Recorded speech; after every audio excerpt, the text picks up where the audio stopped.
മണി പോൽ എന്നെ കരുതും ഉള്ളം കരത്തിൽ എന്നെ വഹിക്കും തള്ളിക്കളയാതെ മാർവിൽ ചേർക്കും സ്നേഹമാകും യേശുവേ. തള്ളിക്കളയാതെ മാർവിൽ ചേർക്കും സ്നേഹമാകും യേശുവേ.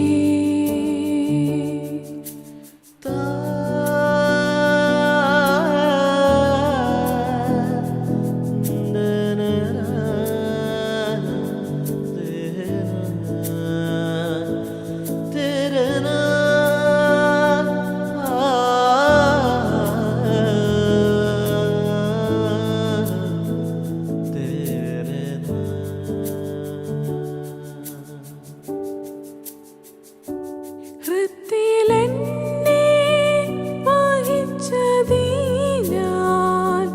മുള്ളിൻ കുരുക്കതിൽ വീണതില്ല. ഹൃദയത്തിലെന്നെ വഹിച്ചതിനാൽ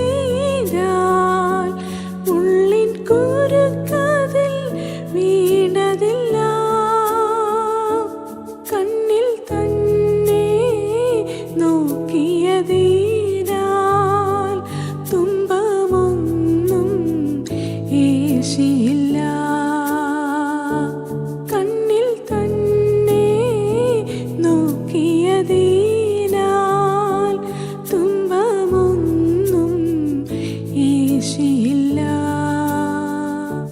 കണ്ണിൻ മണി പോൽ എന്നെ കരുതും ഉള്ളം കരത്തിൽ എന്നെ വഹിക്കും തള്ളിക്കളയാതെ മാർവിൽ ചേർക്കും സ്നേഹമാകും യേശുവേ.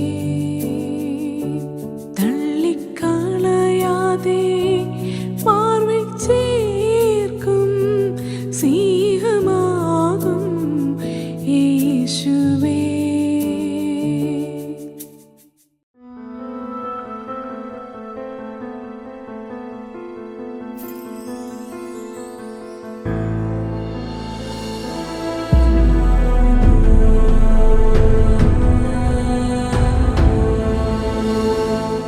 കണ്ണിൻ മണി പോൽ എന്നെ കരുതും, ഉള്ളം കയ്യിൽ എന്നെ താങ്ങും. കർത്താവിൽ അനുഗ്രഹീതനായ പാസ്റ്റർ രാജേഷ് ഏലപ്പാറ എഴുതി സംഗീതം ചെയ്ത ഈ മനോഹരമായ ഗാനം അണി സിസ്റ്ററിലൂടെ നമ്മൾ കേട്ടു. ശരിക്കും ഇത് ഒരു പാട്ടിനപ്പുറമായി സ്വർഗത്തിലെ ദൈവം നമ്മോട് കാണിക്കുന്ന ഒരു പ്രവൃത്തിയും അവൻ നമുക്ക് നൽകിയിരിക്കുന്ന ഒരു വാഗ്ദത്വമാണ്.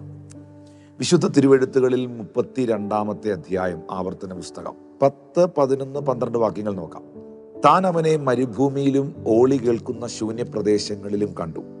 അവനെ ചുറ്റി പരിപാലിച്ചു. കൺമണി പോലെ അവനെ സൂക്ഷിച്ചു. കഴുകൻ തൻ്റെ കൂടനക്കി കുഞ്ഞുങ്ങൾക്ക് മീതെ പറക്കും പോലെ താൻ ചിറകു വിരിച്ച് അവനെ എടുത്ത് തൻ്റെ ചിറകിന്മേൽ അവനെ വഹിച്ചു. സർവശക്തനാകുന്ന ദൈവം തൻ്റെ ജനമായ ഇസ്രായേലിനെ നടത്തിയത് എങ്ങനെയാണ് എന്ന് ഇവിടെ ഈ വാക്യത്തിലൂടെ വ്യക്തമാക്കുകയാണ്. ഒന്ന്, ഞാൻ അവനെ ചുറ്റി പരിപാലിച്ചു. ഈ വാഗ്ദത്തം നമുക്ക് സ്വീകരിക്കാം. നമ്മെ ചുറ്റി പരിപാലിക്കുന്ന ഒരു ദൈവമുണ്ട്. ഇന്ന് പാട്ടും പ്രസംഗവും എന്ന പ്രോഗ്രാമിലൂടെ നിങ്ങൾ എന്നെ കണ്ടുകൊണ്ടിരിക്കുമ്പോൾ സ്വർഗത്തിലെ ദൈവം നിങ്ങളെ ചുറ്റി പരിപാലിക്കും.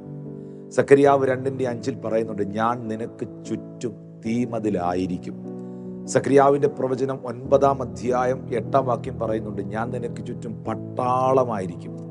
അപ്പോൾ എനിക്ക് ചുറ്റും ഒരു പട്ടാളം പോലെ തൻ്റെ ദൂതന്മാരെ അയക്കുന്ന, എനിക്ക് ചുറ്റും തീമതിലായിരിക്കുന്ന, എന്നെ ചുറ്റി പരിപാലിക്കുന്ന, നിങ്ങളെ ചുറ്റി പരിപാലിക്കുന്ന സർവശക്തനാകുന്ന ദൈവം. 2, അവൻ കൺമണി പോലെ അവരെ സൂക്ഷിച്ചു. ഞാനും നിങ്ങളും ദൈവത്തിൻ്റെ ഐബോൾസ് ആണ്, കൺമണികളാണ്. നോക്കി എത്ര സെൻസിറ്റീവായിട്ടുള്ളൊരു ഏരിയ ആണെന്നറിയാവുന്നത്. നമ്മുടെ കണ്ണിൻ്റെ മുമ്പിലേക്ക് ഒരു പൊടി വന്നാൽ നമ്മളിങ്ങനെ കൈകൊണ്ട് തട്ടി മാറ്റും. ഒരു ഈച്ച പറന്നു വന്നാൽ നമ്മൾ ഒഴിഞ്ഞു മാറുകയോ കൈകൊണ്ട് തട്ടിക്കളയുകയോ ചെയ്യും. കാരണം കണ്ണിന് നേരെ വരുന്നതൊന്നും നമ്മൾ ആക്ഷൻ എടുക്കാതിരിക്കത്തില്ല. നമ്മുടെ കൈ വർക്ക് ചെയ്യും, നമ്മുടെ തല ചരിയും, നമ്മൾ ഒഴിഞ്ഞു മാറും. അപ്പോൾ സ്വർഗത്തിലെ ദൈവത്തിൻ്റെ വാഗ്ദത്തം നിങ്ങളോടും എന്നോടുമുള്ള ബന്ധത്തിൽ നാം അവൻ്റെ കൺമണികളാണ്. അപ്പോൾ എത്ര അധികമായി ദൈവം നമ്മളെ പ്രൊട്ടക്റ്റ് ചെയ്യുന്നു, എത്ര അധികമായി ദൈവം നമ്മളെ കെയർ ചെയ്യുന്നു എന്നുള്ളതാണ് ആ വാക്കിൻ്റെ അർത്ഥം. അടുത്ത വാക്യത്തിൽ 11-ാം വാക്യത്തിൽ, കഴുകൻ തൻ്റെ കൂടനക്കി കുഞ്ഞുങ്ങൾക്ക് മീതെ പറക്കും പോലെ താൻ ചിറക് വിരിച്ച് അവനെ എടുത്ത് തൻ്റെ ചിറകിന്മേൽ അവനെ വഹിച്ചു. ഈ കഴുകൻ കുഞ്ഞുങ്ങളെ വിരിയിക്കുന്നത് വലിയ ഉയർന്ന പ്രദേശങ്ങളിലാണ് അത് മുട്ടയിട്ട് വിരിയിക്കുന്നത്. സോഫ്റ്റായിട്ടുള്ളൊരു സ്ഥലമായിരിക്കത്തില്ല, അത് വളരെ റഫായിരിക്കും.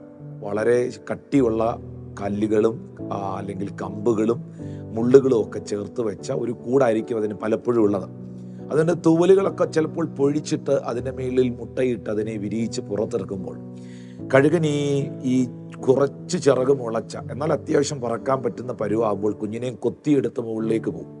എന്നിട്ട് ആ ചുണ്ടിൽ നിന്നങ്ങ് വിടും. അപ്പോൾ കുഞ്ഞിങ്ങനെ പിടഞ്ഞ് ചിറകുള്ള ചിറക് അടിച്ചിങ്ങനെ താഴോട്ട് വരും. അത് നിലത്ത് വീഴും എന്ന് തോന്നും, പക്ഷേ ആ കഴുകൻ ഇങ്ങനെ ചിറക് വിരിച്ചിങ്ങനെ വന്ന കുഞ്ഞിനെ ചിറകിൻ്റെ മേലെ എടുത്തങ്ങ് പൊക്കും. വീഴുമെന്ന് തോന്നും, അപ്പോൾ ഇറങ്ങി വരും. ഇത് വ്യക്തിപരമായി നമ്മളൊക്കെ അനുഭവിക്കുന്ന ഒരു സത്യമാണ്. ചില സമയങ്ങളൊക്കെ വീണു പോകുമെന്ന് നമുക്ക് തോന്നണം. തോന്നിയാൽ മാത്രമേ താങ്ങിയതിൻ്റെ മഹത്വം മനസ്സിലാകത്തുള്ളൂ. വീഴുമെന്ന് തോന്നണം. അതാണ് തള്ളക്കഴുകൻ ചെയ്യുന്നത്, അല്ലെങ്കിൽ ആ അച്ഛൻ കഴുകൻ ചെയ്യുന്നത് അതാണ്. വീഴുമെന്ന് തോന്നിപ്പിക്കും, പക്ഷെ വീഴ്ത്തത്തില്ല. തകരുമെന്ന് ഒരുപക്ഷെ തോന്നിപ്പോകും, പക്ഷെ തകർക്കില്ല. പക്ഷെ നമ്മൾ മനസ്സിലാക്കണം, നമുക്ക് അങ്ങനെ ഒരു ഫീല് വന്നില്ലെങ്കിൽ നമ്മളെ രക്ഷിച്ചതിൽ നമ്മൾ നന്ദി പറയത്തില്ല. നമുക്ക് ആ നന്മ ദൈവം തന്നതിൽ ഇത് ദൈവമാണ് തന്നത് എന്ന ഫീല് നമുക്കുണ്ടാകത്തില്ല. അതാണ് ബൈബിൾ നമ്മളെ പഠിപ്പിക്കുന്ന സത്യം. അതിനെ ഇങ്ങനെ കുഞ്ഞുങ്ങൾക്ക് മീതെ പറക്കും പോലെ താൻ ചിറക് വിരിച്ച് അവനെ എടുത്ത് ചിറകിന്മേൽ അവനെ വഹിക്കും. അപ്പൊ എന്തൊക്കെ വാഗ്ദത്തങ്ങളാണ്? 1, ചുറ്റി പരിപാലിക്കുന്നു. 2, കൺമണി പോലെ സൂക്ഷിക്കുന്നു. 3, ചിറക് വിരിച്ച് നമ്മളെ അതിന്മേൽ വഹിക്കുന്നു. കണ്ണിൻ മണി പോലെ എന്നെ കരുതും, ഉള്ളം കൈകളിൽ എന്നെ അവൻ താങ്ങും. ഈ കർത്താവിന്റെ വാഗ്ദത്തം ഒരിക്കലും മാറുന്നില്ല പ്രിയപ്പെട്ടവരെ. Still that promise is alive. ഈ വാഗ്ദത്തം ഇപ്പോഴും ജീവിക്കുന്നു. This promise is for you and your family.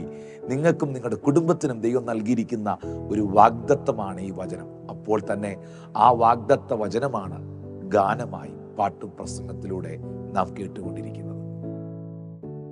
കണ്ണിൻ മണി പോൽ എന്നെ കരുതും, ഉള്ളം കരത്തിൽ എന്നെ വഹിക്കും, തള്ളിക്കളയാതെ മാർവിൽ ചേർക്കും, സ്നേഹമാകും യേശുവേ. തള്ളിക്കളയാതെ മാർവിൽ ചേർക്കും, സ്നേഹമാകും യേശുവേ.